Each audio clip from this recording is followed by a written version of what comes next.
Parents of teenagers. Parents of teenagers come to me all, I have my son, he just doesn't listen to me anymore. Can you talk to him? Like I have some prescription drug that I carry with me that, or you know what it is? The son comes over, I'm going to be like, and all of a sudden, he'll be this amazing kid. But if you just talk to him, no. What if you talk to him? And where were you when there was time to talk to him? Let me tell you something I'm going to talk about parents first a little bit, then I'll talk about couples, and that's the only time we have. Two things. Two kinds of fundamental relationships, your relationship with your children and your relationship with your spouse. So we'll talk about some very basic things in regards to both. When your children are little, when they're 5, 6, 7, 2, 3, 4, you know what the most important thing is? I have 5 of those, I could tell you. The most important thing to them is your approval. They want to make you proud, man. They want to show you what they did. I'll be on an important work phone call. And my son will come over, my 2-year-old will come over. Abba. Like, okay, hold on. What is it? Nothing. I'll go back on the phone, and he'll start calling me again. I'll be like, okay. What is it? I want to show you something. What do you want to show me? That is it. But you know what I'm supposed to do? Oh my God, that's awesome. Do it again. I'll call you back. You're supposed to appreciate what your children do. They live for that. They desire that more than anything else. I have 3 girls, and you know the difference between girls and boys. Boys can't sit still, and girls can't stop this, right? So I pick my girls up from school. One's in 1st grade, the other's in 3rd grade. I pick them up from school. It's a 25-minute ride back home, and what are they doing the whole way? You know what happened today in class? We colored a dinosaur, and we did this and that, and I was coloring it purple, but I decided to put in some green, and they're going on and on and on and on and on. And they cannot help themselves, and they cannot stop, and I have to pay attention and listen. I have to listen and say, oh, what about blue? No, I did only a little bit blue. Right? I have to pay attention. And you know why I'm saying all of this? Just one more story on the side, just to wake you up a little. I share this story all the time. My oldest daughter, my eldest, Hosna, when she was younger, she was really into finger painting. So she'd dip her hands in paint and just making a big old mess. Right? And she brings this big cardboard to me. And it's a big blob of blue. I don't see anything. Right? And she says, Abba, look what I made.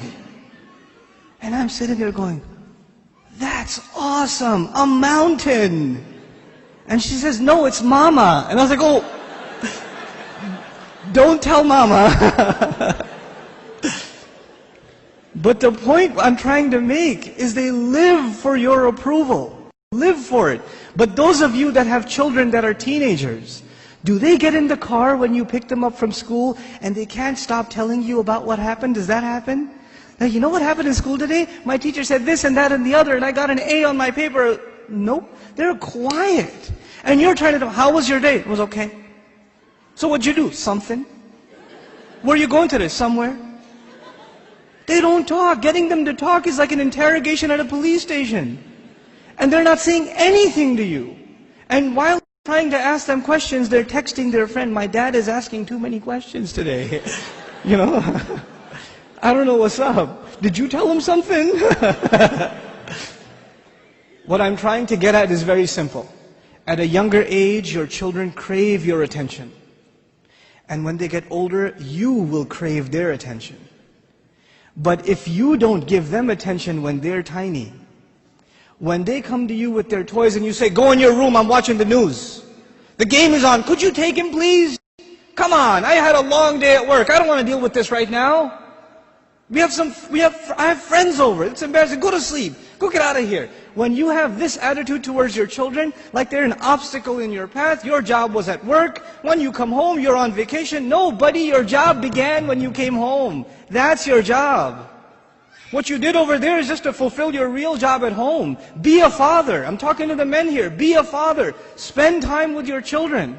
They're not just there so you put them in school and you come home from work, you just want to go to sleep, you don't want to bother with anybody, you don't want to talk to them, and actually the easiest way to not talk to them is get them an iPod Touch and an iPhone, And get them a computer and a laptop in their own room with high-speed internet, so you don't even have to look at their face. They could just be in their room all day Facebooking, finding themselves a new set of parents online. Seriously. Be a father, be a mother. Don't replace your motherhood and your fatherhood with these things, because if you do, when they become independent, you know what happens to most parents? To most of you, your children, they only see you as a bunch of dollar signs walking around. And the only time they come and talk to you, Dad, can I have $5? Actually, nobody asks for $5 anymore, right? It's 20s nowadays. And I know youth, they haven't seen money that small. They don't know fives. Can I have $20? Can I go to the mall? Can you drop me off? Can I go over to my friend's house? Can I do this? Can I do that? Can I do the other? When they want something, they come to you. Otherwise, you don't see them. And when they get to a certain age where they are old enough to make their own little bit of money, guess what? You're not going to see them at all. Because your cash register is no longer relevant. That's no longer relevant. If this is the relationship you are setting yourself up for, you're headed for destruction. We got to change this now. And the way to change it, and it's going to be hard for a lot of you to implement this, but we have to be friends with our children. We have to be their best friends. They should enjoy hanging out with us the most, the parents.